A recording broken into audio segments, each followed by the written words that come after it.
Hi all. Morning கரெக்டாக 3 o'clock எழுந்தாச்சு.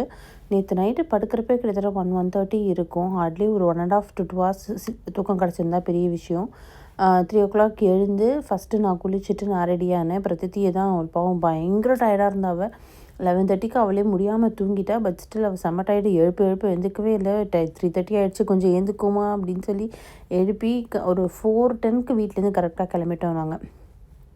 கொஞ்சமாக பால் இருந்தது, அதில் வந்து டீ போட்டு குடிச்சிட்டு வரா. டிகாஷன்லாம் போட்டால் வந்து 1 week வெளியே வைக்க முடியாது, ஃப்ரிட்ஜில் வச்சாலும் அந்த பழைய டிகாஷன் எதுக்கு குடிக்கணும் அப்படின்னு சொல்லிட்டு வந்துட்டு இங்கே வந்து சரி ஒரு காஃபி குடிக்கலாம், ஒரு பேகல் வாங்கலாம், சீக்கிரம் இருந்தது, ரொம்ப பசிக்கிறது அப்படின்னு சொல்லிட்டு வந்து ஸ்டார்பக்ஸில் நின்னா அவ்வளோ பெரிய லைன், ஒரு 1/2 hour லைனில் நின்று அப்புறம் ஒரு காஃபியும் பேகலும் வாங்கிட்டு ஆன் டைம் ஃப்ளைட்டில் வந்து ஏரியெலாம் உட்காந்துட்டோம். நான் கூட நினச்சேன் 8:05 ஃப்ளைட்டுக்கு கரெக்டாக 7:58க்குலாம் அவன் வந்து நம்மளை இது பண்ணிட்டான். ஆக்சுவலாக எடுத்துட்டான், கேட்லேருந்து எடுத்துட்டான் அவன்.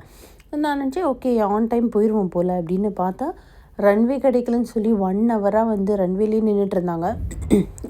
அவங்களுக்கு கிளியரன்ஸ் கிடைக்கல அப்படின்னு சொல்லிட்டு நான் அதுக்குள்ளே தூங்கிட்டேன்.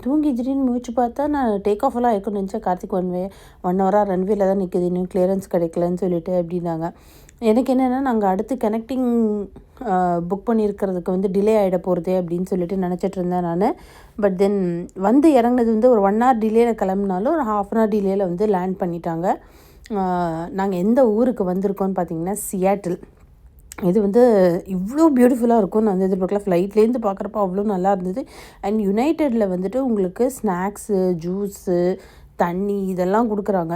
லோக்கல் ஃப்ளைட்டில் நிறையா ஃப்ளைட்டில் கொடுக்க மாட்டாங்க. ஃப்ரான்டையர் அண்டு ஸ்பிரிட்லலாம் உங்களுக்கு வந்து ஒன்றுமே கொடுக்க மாட்டாங்க. அதுக்கு வந்து இங்கே வந்து தண்ணி வேணுமா, ஜூஸ் வேணுமா, ஸ்நாக் வேணுமான்னு கேட்டு கொடுத்துட்டு இருந்தாங்க. அண்டு ஃப்ளைட்லேருந்து பார்க்குறப்ப இந்த ஸ்னோ கேப்டு மவுண்டன்ஸ் அவ்வளோ பியூட்டிஃபுல்லாக இருந்துச்சு. நெக்ஸ்ட் vlogல நாங்கள் எங்கே போகணுன்றதை சொல்கிறோம்.